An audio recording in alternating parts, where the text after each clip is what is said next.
हाँ students, physics में आज का टॉपिक है ड्रिफ्ट वेलोसिटी। तो ड्रिफ्ट वेलोसिटी क्या होती है और इसका एक्सप्रेशन डिराइव करना, ये आज आपको बताया जाएगा।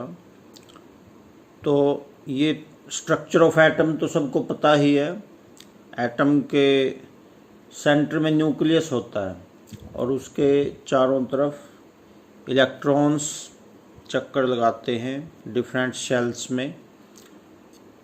तो जो इलेक्ट्रॉन्स हैं वो न्यूक्लियस के साथ क्लोजली बाउंड होते हैं और वो बंधे रहते हैं। लेकिन कुछ मटेरियल्स ऐसे होते हैं उनमें जो आउटर इलेक्ट्रॉन्स हैं, बाहरी शेल वाले इलेक्ट्रॉन्स न्यूक्लियस के कंट्रोल से थोड़ा सा बाहर हो जाते हैं और वो लूजली बाउंड हो जाते हैं न्यूक्लियस के साथ, और मामूली सी थर्मल एनर्जी मिलते ही वो दूर निकल जाते हैं, एटम से अलग ही हो जाते हैं। तो ऐसे इलेक्ट्रॉन्स को कहते हैं कंडक्शन इलेक्ट्रॉन्स, और वही इलेक्ट्रॉन्स इलेक्ट्रिसिटी फ्लो में यूज किया जाता है उनको।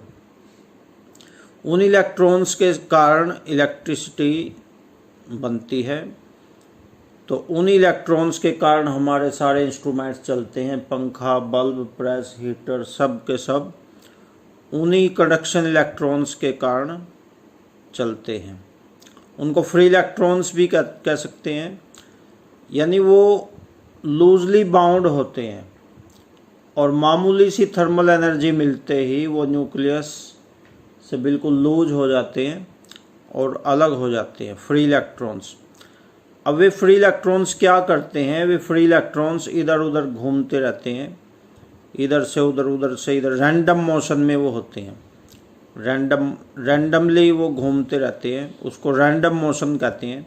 रैंडम मोशन का मतलब कभी इधर गए कभी उधर गए, इधर से उधर, आवारा पशु की तरह, जैसे कभी वह यहाँ चले कभी उधर कभी उधर। तो वे इधर उधर घूमते रहते हैं।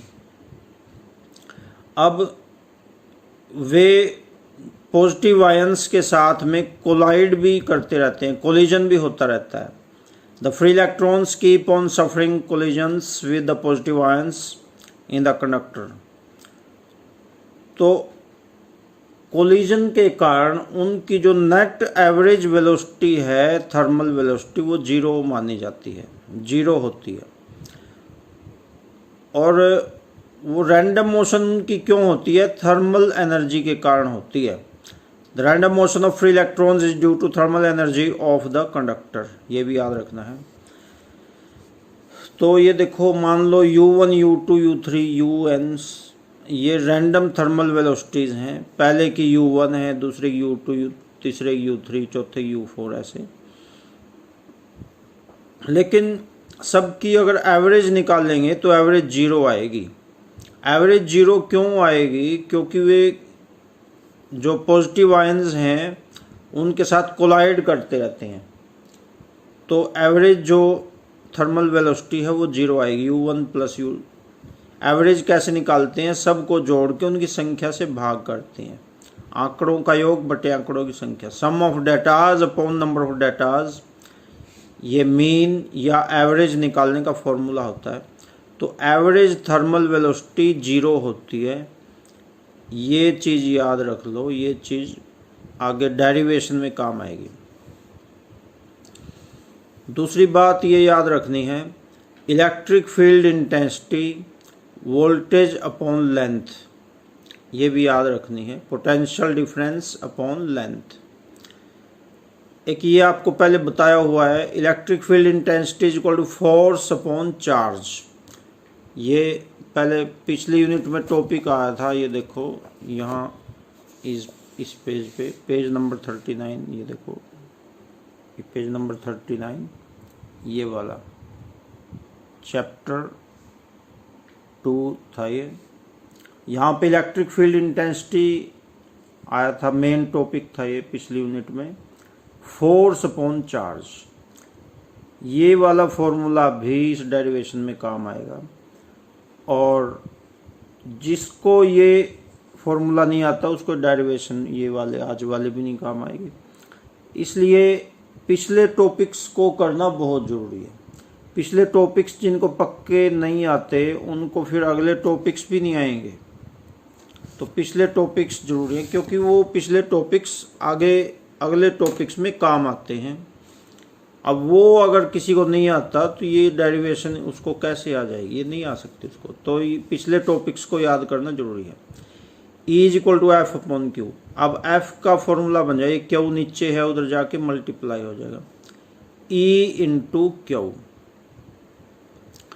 अब E तो इलेक्ट्रिक फील्ड इंटेंसिटी है और क्यू यानी चार्ज। चार्ज यहाँ पे एक इलेक्ट्रॉन का चार्ज है, एक इलेक्ट्रॉन पे चार्ज होता है E, स्मॉल ई।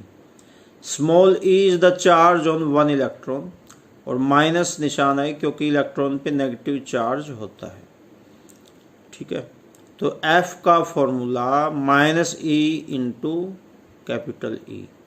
फोर्स का फॉर्मूला माइनस ई क्या है, चार्ज इंटू ई कैपिटल ई।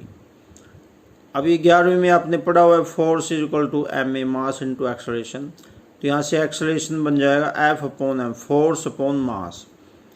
अब फोर्स की जगह ये आ गया माइनस ई ये वाला, और मास की जगह एम आ गया ये वाला। तो ये याद करना है, A is equal to minus E upon M.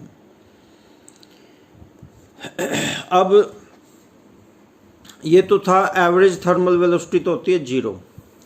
अब अगर इन इलेक्ट्रॉन्स को ये देखो किसी पोटेंशियल के साथ, ये बैटरी के साथ जोड़ दिया ये वाला।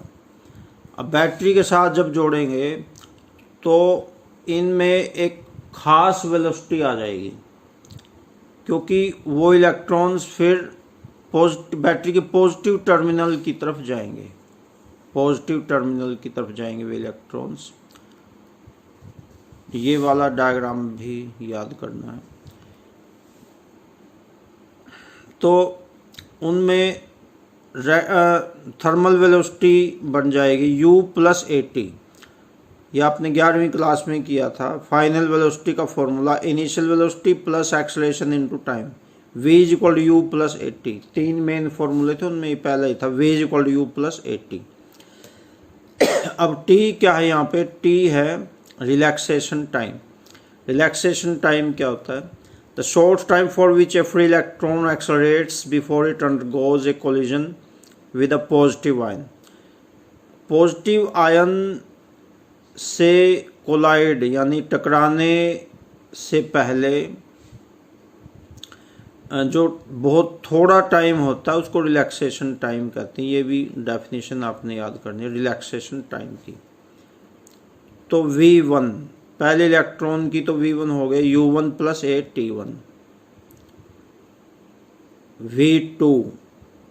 V2 में आ जाएगा U2 प्लस AT2। ठीक है, ये V2 आएगा यहाँ पे, U2 प्लस AT2। V3 आ जाए U3 प्लस AT3। U4 आ जाए U4 plus AT4 dash dash dash लगा के, और Vn आ जाए UN प्लस ATN। अब इन सब की एवरेज निकालेंगे। वो जो एवरेज है वो ड्रिफ्ट वेलोसिटी होती है, जो हमारा आज का टॉपिक है ड्रिफ्ट वेलोसिटी। ये देखो, ड्रिफ्ट वेलोसिटी की डेफिनेशन याद करनी है। Drift velocity defined as average velocity with which free electrons in a conductor get drifted under influence of external field. देखो एक्सटर्नल फील्ड क्या है, बैटरी एक्सटर्नल फील्ड है। बैटरी लगाने से पहले तो जो उनकी वेलोसिटी थी उसको तो कहते हैं थर्मल वेलोसिटी, और बैटरी लगाने के बाद जो वेलोसिटी बन गई उसको कहते हैं ड्रिफ्ट वेलोसिटी। ड्रिफ्ट वेलोसिटी की डेफिनेशन पक्की याद करनी है।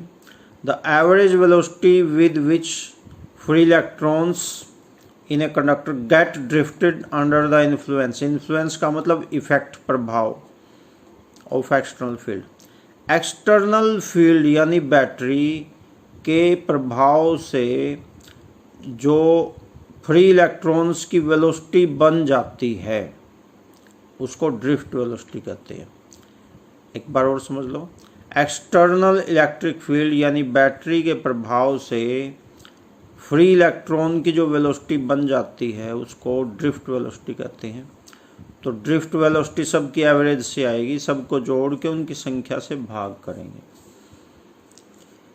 तो v1 अभी बताया था u1 plus at1, v2 u2 plus at3, ये सारे जोड़ देंगे बटे में n। अब u1 u2 u3 जो पहले पहले हैं ये सबके इकट्ठे ले लिए, और t1 ये वाले at1 at2 at3 ये सबके इकट्ठे ले लिए। ये देखो a बाहर इकट्ठा कॉमन ले लिया सबका, इनमें t1 plus t2 plus t3। अब बटे में n सबके इकट्ठा था वो अलग अलग कर दिया, इसके बटे में अलग कर दिया, इसके बटे में अलग कर दिया। अब ये तो हो गया t1 plus t2 plus t3। इसको एवरेज रिलैक्सेशन टाइम कहते हैं।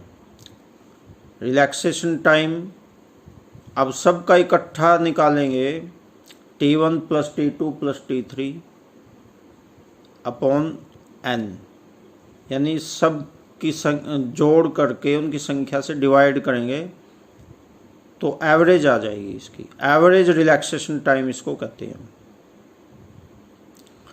अब ये आपको बताया था u1 प्लस एवरेज वेलोसिटी, ये एवरेज थर्मल वेलोसिटी है, तो जीरो बताया था आपको। देखो ये पिछले में यहाँ पे ये जीरो बताया था, तो अब यहाँ देखो ये तो जीरो हो गया, ये सारा तो जीरो हो गया। अब सिर्फ ये वाला बचा है, ये वाला, तो ये आ जाए V D equal 0 plus A T, ये एवरेज टाइम आ गया टी, ये वाला एवरेज टाइम ले लेंगे इसको, average time T, average relaxation time T, तो ए टी आ गया। तो वी डी आ गया ए टी। अब ए की जगह minus E into capital E upon M, ये भी बताया तो था आपको। ये देखो ए ये कैसे होता है, ये यहाँ पे आपको बताया था, फोर्स अपॉन मास, फोर्स ये है अपॉन मास। अब ए की जगह ये आ गया